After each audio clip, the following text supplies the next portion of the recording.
আধিপত্যবাদের বিরুদ্ধে তার জীবনের সংগ্রাম শেষ নিঃশ্বাস থেকে রাত পর্যন্ত চালিয়ে রেখেছিলেন। আজ আমরা তার রক্তের বিনিময়ে এই শাহবাগের পতন হয়ে হাতির দপ্তরের স্থান হলো।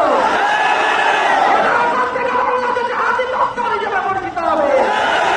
এই হাতি দপ্তর থেকে আমরা ঘোষণা করতে চাই, তোমরা হাতিকে গুলি করে স্তব্ধ করে দিতে চেয়েছ, মনে করেছ হাতিকে গুলি করার মধ্য দিয়ে সবাই মনে হয় ঘুমিয়ে পড়বে।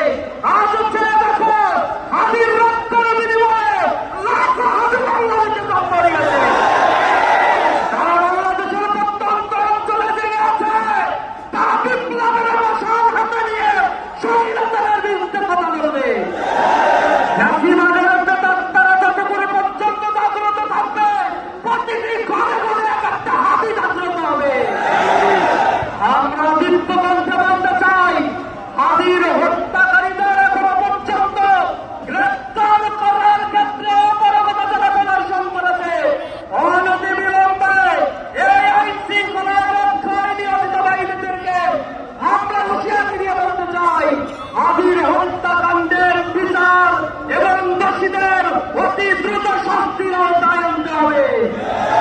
সংগ্রামী বন্ধুগণ, এই বাংলা হচ্ছে সেই বাংলা, যেই বাংলায় আমাদের এখানে মুসলমানদের আগমনের মধ্য দিয়ে লক্ষণ সেন পিছনের দরজা দিয়ে পালিয়ে চলে গিয়েছিল।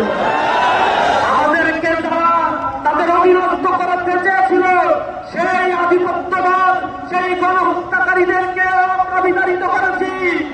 আপনারা জানেন, ব্রিটিশরা যখন এই অঞ্চল শাসন করত, তখন মানুষেরা তাদের স্বাধীনতার জন্য এই অঞ্চলের সর্বপ্রথম রক্ত দিয়েছিল যারা বীর নেসার আলী তিতুমীর, হাজী শরীয়তুল্লাহ, দুদু মিয়া সহ যারা সংগ্রামী মানুষ ছিল, তাদের জন্ম হয়েছিল এই বঙ্গপ্রদেশে। এই বঙ্গপ্রদেশ সেই ইতিহাসের সাক্ষী। যখন ব্রিটিশরা এখানে আগমন করেছিল, ব্রিটিশদের বিরুদ্ধে এই উপমহাদেশের সর্বপ্রথম বিদ্রোহ শুরু করেছিল ফকির বন্ধু শাহ। আর সেই ফকির বন্ধু শাহ এই বাংলাদেশের মানুষ ছিল। সুতরাং আমাদেরকে যারা তাদের আধিপত্যের গ্রাসে নিমজ্জিত করে আমাদের বিপ্লবীদেরকে হত্যা করতে চাও, কারণ খুলে শুনে যাবো, আমাদের গায়ে রক্ত থাকতে তোমাদের এই পথ ইন্টেনশন বাস্তবায়ন হতে দেওয়া হবে না। আজ অনেক রাত আর আমরা জেগে আছি, পুরো বাংলাদেশ কাঁপছে, রক্তে আগুন লেগে আছে আমাদের।